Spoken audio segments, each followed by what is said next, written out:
Mike joining us on the Western Hotline. Good morning, sir. Good morning, guys. Really cranked up for this game tonight. And, when we talked last week, we talked about, how going into this tournament, some people thought it was a glorified all-star game and stuff like that. Mm-hmm. I can't tell you how much buzz there's been in Montreal and down here in Boston for this tournament. It really has developed into something that has been really, really cool. And I think what it's done also is it's been great for the game. It's been great to in both countries, and maybe a little bit more in the U.S., get some maybe casual eyeballs on the sport that maybe weren't there before it started. Mike, looking back on it, is it possible for it to have gone really any better? No, I don't think so. Here's the thing, and here's an example of this. So about a month ago, I looked at, you knew the ticket sales for the U.S. games down here were going to be good.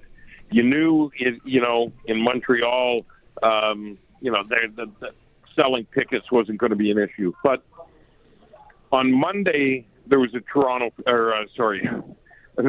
back to NHL mode, there was a Canada-Finland game, and it's in the afternoon on a Monday, holiday Monday in Boston. About, I would have to say, a month ago, I looked and there were maybe 4,000 tickets sold. It was almost sold out, which means, 12,000, 13,000 tickets were sold in the last three and a half weeks. That's how much momentum it's built. I think ticket sales for this have been like 97%. The games have been riveting. The fan interest has been amazing. So, no, I don't think it could have gone any better. And I know both the NHL and the NHLPA are really thrilled with the momentum that's been built up. And, hey, look at, there hasn't been best on best since the 2016 World Cup of Hockey. And no offense to Sweden or Finland, but I think Canada versus U.S., that's, I think, what everybody wanted to see. Right. I almost wondered, that tournament 9 years ago, the key difference is, one, this seems even more intense, right? The hitting, the fighting, and also you never really got Canada-U.S. It was a made-up Europe team that they played in the championship that time versus this go-around. I think you make a good point that the fact that U.S. and Canada, are center stage is what's going to magnify the whole thing. Well, and here's the thing too. When I look at these rosters, this by far is the best United States team I've ever seen. And if you want to compare the two teams, if I look at the top end talent on Canada, Sidney Crosby still playing at a great level, but Connor McDavid and Nathan McKinnon, arguably the two best players in the game. But top to bottom, from the first player of the U.S. to the 23rd player on the U.S. roster, U.S. probably has a deeper team. And I think that's the fascination here, okay? There is no underdog in this anymore. The Americans have done a great job. The U.S. development program in Michigan, you look at, we know that Tage Thompson is coming in just in case, somebody gets injured before the game. But if you look at it, we talked last week, I thought that Tage Thompson should have been on the team in the first place. But you look at how deep that U.S. team is, and that's a team that, Jason Robertson, Cole Caulfield, Tage Thompson, they weren't even on the original roster. That's how deep the U.S. is, and that, I think, is what brings a lot of intrigue to this game tonight because, like I said, there is no underdog in this. Mike Zeisberger joining us from Boston ahead of this game. How about Canada in net? Binnington, they've been faithful to him, I guess, right? Like the idea that he's their best guy, and he might be. I would still be worried if I were Canada because I do think he's been there for the taking, and I think he's one of the reasons the U.S. won the first matchup. So, coming into the tournament, Mike, it felt like the U.S. had the edge in goal, and that's where I might give the U.S. the edge tonight as well to win this game. Is that they're a lot better in goal. Oh, definitely. You look at the one side, Connor Hellebuck, I think the way, the Winnipeg Jets, I think he's actually we don't always see this with goalies. I think he may garner some Hart Trophy votes when all is said and done. So, that's one place where the U.S. comes into the game going, we don't have to worry about that position. Canada, yes, that's been a gray area. And, the days of Canada producing the Martin Brodeurs and Roberto Luongos and Marc-Andre Fleury's and Patrick Waugh, that ship has sailed. For some reason, Canada has had difficulty in producing goalies in the last few years. So, I guess you stick with the date that brung you. He's looked shaky at times. And the ironic thing about it is, guys, when I look at Jordan Binnington's body of work in the 3 games that he's played in the series, there are goals that you look and say, how did that go in? But he's also made saves where you go, how did he stop that? Including a couple of Hasekian ones, like Dominic Hasek, Snow Angels a couple of times. So he is a battler, but what kind of, you don't know what kind of alternative they have. I mean, you can't go to Aiden Hill now. I don't think Samuel Montembeault was ever an option. So yes, if going into this game, if I look and say, where does one team have a decisive edge over the other, I got to say it's got to be the Americans in goal. How big a difference should we think? It's hockey. One individual player can only make so much of a difference, but how big do you think it is that they'll have Makar tonight when they didn't on Saturday? Well, I think it's big because, he's a special player. I mean, he's a Norris Trophy winner, but just the way that he skates with the puck, I mean, he changes their power play. He changes their penalty kill. And the thing that, when the Americans beat Canada 3-1 on Saturday, one of the most fascinating things, and the Americans deserve a ton of credit, is the way they played the defensive system in the neutral zone. They didn't give gaps to McDavid. They didn't give gaps to McKinnon. They didn't let those guys pick up speed. They filled up all the lanes.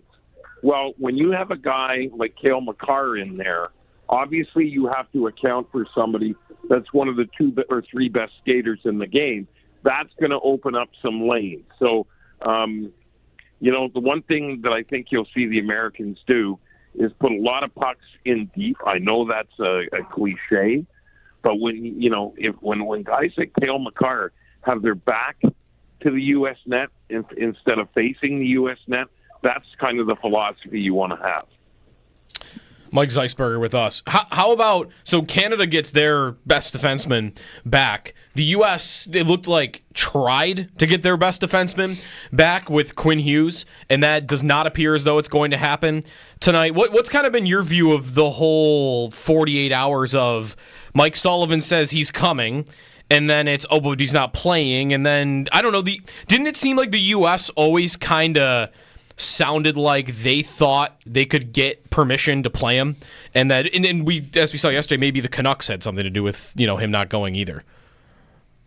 Well, first of all, I mean, it was head scratching because there's been so much misinformation about this. But the fact is, the only way he could have played, and they have 7 defensemen, so McAvoy goes down. So, but if you still have 6 defensemen, you have to play those 6. Now, in Canada's case, first, they obviously lost 2 of their defensemen, because remember, they lost Theodore as well. So that's why they had to bring Harley in when Makar was out. Right now, the U.S. still has their cachet of the original 6 defensemen. So that's kind of the way, those are the 6 that they have to go through.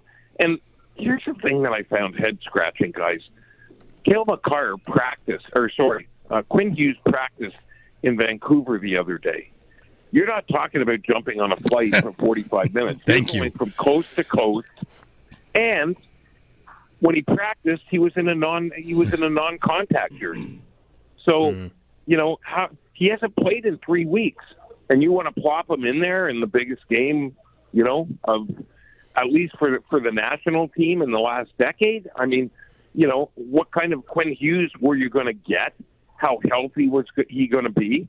And how much rest was there going to be from flying coast to coast? So why not just take somebody that, even if you're looking for a backup in case, why not look for somebody that's a lot closer? Because there were no guarantees that the Quinn Hughes you would have got here would be the Quinn Hughes that we've seen when he's at 100%.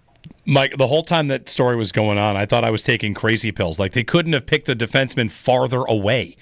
Yes. Like the longest possible flight.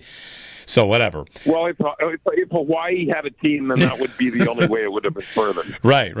Mike Zeisberger, NHL Insider, NHL.com, joining us. He's covering the Four Nations there for tonight's game. The buy-in price, like $1,000 to get in. So, we'll see. Not anticipating fights this time around, probably, right? I mean, the Kachucks don't want to miss 5 minutes of this game if in fact they can both play, nursing injuries as well, and whatever. I feel like if we've thought we've seen intensity, we're about to see maybe an even higher level if possible. Yeah, I think it's going to be awesome. It's funny. I've covered Super Bowls. I've covered World Series. I've covered Stanley Cup Finals, World Cups of soccer, and I'm not saying that this is that, but there really is a cool sense of anticipation. I can't tell you. I'm not making predictions. I can't tell you who's going to win.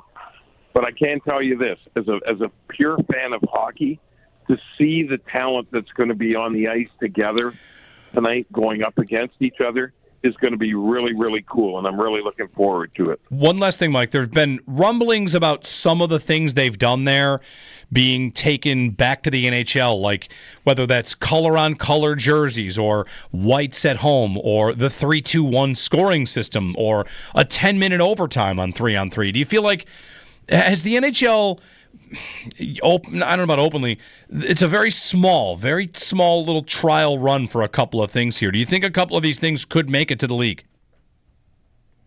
Well, I don't think the players are going to agree to a 10-minute overtime, I'll tell you that. So I don't think that's going to happen. I kind of like the color-on-color. The white jersey thing is interesting because the one thing that you get if you have the white jerseys at home is that fans get to see the different colors of the visiting teams coming in. Because right now, you're getting the same thing every game. You get the home team's colored jerseys and the other team's white jerseys. So as far as jerseys go, that fascinates me. Look, I love the 3-2-1. I know they use it in soccer in Europe. I think that it makes... we all see games where teams just kind of shut the door. They want to get to overtime or a shootout. I think if you get 3 points for a win, that kind of is an incentive for teams to kind of push the envelope in the final few minutes of a game. Yeah, I'm into it. I hope they do it. Mike, enjoyed the game tonight. Thanks for helping us tell the story from Montreal and then Boston, and all the best. Hey, thanks for having me, guys. Call anytime. Very well. Mike Zeisberger, NHL.com, NHL Insider.